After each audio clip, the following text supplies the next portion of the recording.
Tidak ada satu orang pun di dunia ini yang tahu saat dirinya tidak bernyawa. Entah itu yang sudah berusia lanjut, dewasa, remaja, anak-anak, bahkan bayi pun dapat menemui mati kapan saja. Di video kali ini mari kita membahas tentang kiamat. Namun sebelum kita memulai, jangan lupa untuk support channel ini dengan cara subscribe dan share agar bisa lebih bermanfaat bagi para pendengarnya. Sama seperti kematian, waktu terjadi kiamat juga tidak ada yang akan bisa menebak atau memprediksi. Biar orang itu memiliki kecerdasan luar biasa, peristiwa terjadinya kiamat tidak akan pernah bisa diketahui waktunya akan tiba. Karena itu penting untuk ketahui bersama tentang kiamat. Sebelum datang, akan ada tanda-tanda yang mengawali peristiwa besar tersebut. Bagaimana perspektif kiamat dalam agama Islam dan apa saja tanda-tanda kiamat? Hari kiamat dalam Islam yaitu peristiwa akhir dari seluruh kehidupan dengan hancurnya seluruh alam semesta beserta makhluk yang hidup. Tidak ada satupun makhluk yang tahu atau meramalkan waktu hari kiamat akan terjadi. Hal ini sebagaimana tercantum dalam surat Al-A'raf ayat 187 sebagai berikut. Mereka menanyakan kepadamu Muhammad tentang kiamat. Kapan terjadi? Katakanlah, sesungguhnya pengetahuan tentang kiamat itu ada pada Tuhanku.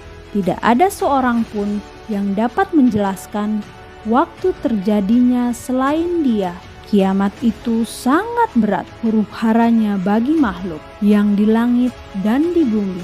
Tidak akan datang kepadamu kecuali secara tiba-tiba. Mereka bertanya kepadamu seakan-akan kamu mengetahuinya. Mengatakan, sesungguhnya pengetahuan tentang hari kiamat ada pada Allah, tetapi kebanyakan manusia tidak mengetahuinya. Peristiwa hari kiamat wajib untuk umat Islam imani. Iman hingga hari berhenti merupakan rukun iman kelima. Dengan mengimani datangnya hari kiamat, hendaknya umat Islam menghindari segala perilaku yang dilarang oleh Allah Subhanahu wa Ta'ala dan memperbanyak amalan baik untuk mendapatkan pahala serta menghapus dosa yang pernah dilakukan. Tanda-tanda hari kiamat adalah munculnya Dajjal.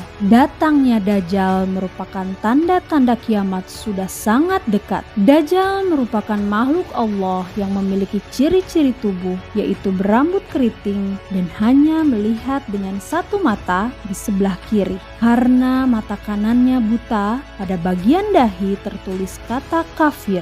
Dajjal akan keluar dari tempat yang bernama Danau Tiberias. Dengan kekuatannya, Dajjal mampu memerintahkan langit untuk menurunkan hujan. Karena sebelumnya akan ada kemarau yang panjang. Disebabkan kemarau, semua tumbuhan dan hewan akan mengalami kesusahan. Namun, Dajjal mampu memerintahkan bumi untuk menyuburkan tanah sehingga membuat tumbuhan dan membuat hewan ternak dapat berkembang biak dengan baik. Kemampuan Dajjal yang luar biasa yaitu ia mampu menghidupkan orang yang sudah mati. Dengan kemampuannya tersebut, banyak orang yang akan mengikutinya karena menganggap ia sebagai Tuhan. Siapapun yang mengikutinya, ia akan mendapatkan surga. Dan barang siapa yang menolak ajakannya untuk menyembahnya, ia akan mendapatkan siksaan yang amat pedih, bahkan akan dibunuh jika menolaknya.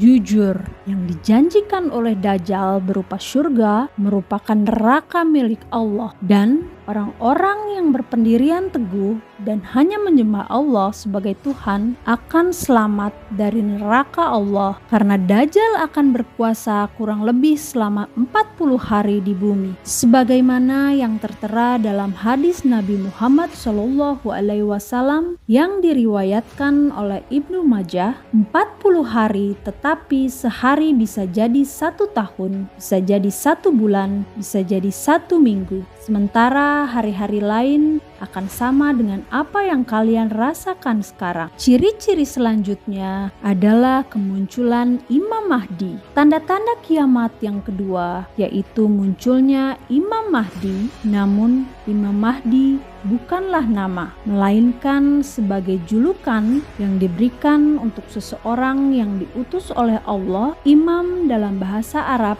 berarti pemimpin, sedangkan Mahdi berarti orang yang mendapatkan petunjuk. Maka Imam Mahdi merupakan utusan Allah yang dijadikan pemimpin dan telah diberikan petunjuk. Ciri-ciri Imam Mahdi diantaranya salah satu keturunan Nabi Muhammad, berkening lebar dan hidungnya mancung. Imam Mahdi datang untuk memerangi kekejaman Dajjal yang tengah memberdayakan kehadirannya, akan menumpas segala bentuk perbuatan yang dilakukan Dajjal. Hal itu untuk menunjukkan kebenaran kepada umat manusia bahwa ajaran yang diberikan oleh Dajjal merupakan ajaran yang sesat dan memerintahkan umat manusia untuk kembali ke jalan yang benar, meyakini Allah sebagai satu-satunya Tuhan. Imam Mahdi sendiri tidak akan sendiri dalam memerangi Dajjal. Nabi Isa juga diutus Allah untuk turun tidak membawa ajaran dan syariat baru, melainkan membawa ajaran yang suyuh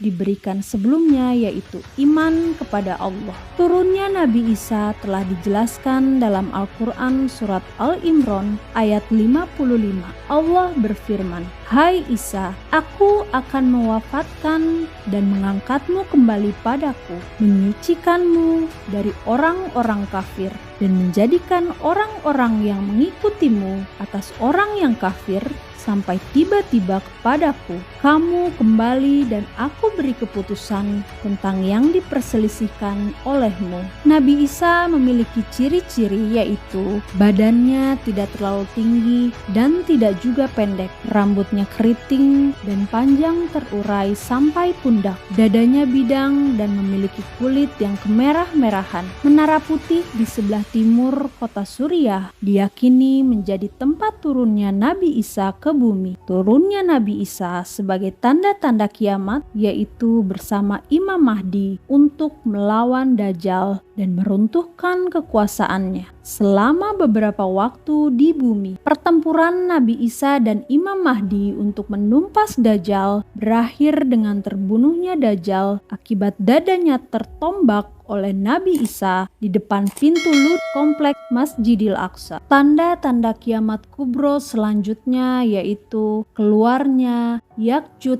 dan Makjud. Al-Quran menjelaskan bahwa yang dimaksud dengan Yakjud dan Makjud yaitu kaum yang suka berbuat kerusakan di bumi. Disebutkan bahwa Yakjud dan Makjud merupakan manusia yang memiliki ciri-ciri diantaranya memiliki mata sipit, berhidung pesek, dan berambut pirang. Yakjud dan Makjud tersebut terkurung dalam lembah yang diapit oleh dua goa gunung. Raja Zulkarnain yang mengurungnya dengan tembok besar yang mengelilinginya. Yakjud dan Makjud tidak bisa keluar darinya. Namun dalam Al-Quran surat Al-Anbiya ayat 96 disebutkan bahwa nanti tembok penghalang tersebut akan runtuh sehingga keluarlah Yakjud dan Makjud untuk membuat kerusakan di bumi. Mereka akan meminum air yang ada di danau Tiberias, tempat yang diyakini keluarnya Dajjal. Tidak ada satupun manusia yang mampu menghentikannya kecuali atas izin Allah Subhanahu wa Ta'ala. Pada akhirnya, Yakjud dan Makjud akan mati karena diserang oleh hewan sejenis ulat yang membuat badannya membusuk. Kemudian datanglah burung-burung yang mengangkat Yakjud dan Makjud dari bumi. Lalu turunlah hujan yang membersihkannya. Tanda-tanda kiamat yang tidak kalah mengejutkan bagi umat manusia yaitu terbitnya matahari dari tempat tenggelamnya. Terbitnya matahari dari barat telah disebutkan dalam hadis riwayat Muslim. Hari kiamat tidak akan datang sebelum matahari terbit dari arah barat. Ketika matahari terbit dari barat, semua akan berubah menjadi beriman. Namun, iman seseorang sudah tidak lagi bermanfaat jika sebelumnya tidak beriman atau tidak mendapatkan manfaat dari imannya itu. Bukan hanya Islam yang menunjukkan bahwa matahari suatu saat akan terbit dari sisi barat, ilmu sains juga diprediksi bahwa matahari terbit dari barat bukanlah hal yang mustahil. Sejumlah penelitian menyebutkan bahwa rotasi bumi yang terjadi selama ini akan mengalami perlambatan yang menyebabkan arah perputarannya terbalik. Selama ini bumi berputar dari barat ke timur, sehingga matahari terlihat terbirit dari barat. Nanti bumi akan berputar dari timur ke barat, sehingga matahari seolah terbit dari barat. Ketika matahari terbit dari barat, sudah tertutup semua amal perbuatan baik. Perintah-perintah Allah yang selama ini tidak dikerjakan akan dikerjakan semua oleh manusia, tetapi tidak ada artinya lagi karena sudah sia-sia untuk dilakukan. Kemunculan asap membuat manusia yang hirupnya mati, merupakan tanda-tanda berhenti yang lain. Asap atau adukan dalam Al-Quran merupakan ancaman bagi manusia. Dukan pertama kali muncul pada masa kehidupan Nabi Muhammad. Ketika itu dukan muncul untuk sebagai azab bagi kaum kafir Quraisy yang telah memusuhi Nabi. Dukan akan muncul kembali di hari akhir selama 40 hari 40 malam. Bumi akan terasa gelap akibat asap tersebut. Asap tersebut membuat manusia menghirupnya dapat mati.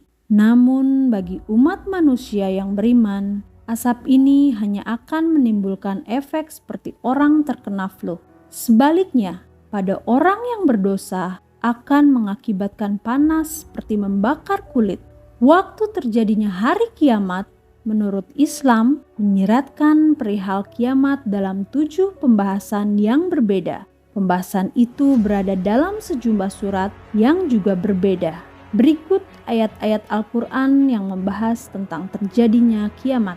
Pada surat An-Nisa ayat 42, Allah menjelaskan, di hari itu orang-orang kafir dan orang-orang yang mendurhakai Rasul ingin supaya mereka disamaratakan dengan tanah dan mereka tidak dapat bersembunyi dari Allah sesuatu kejadian pun. An-Nisa ayat 42.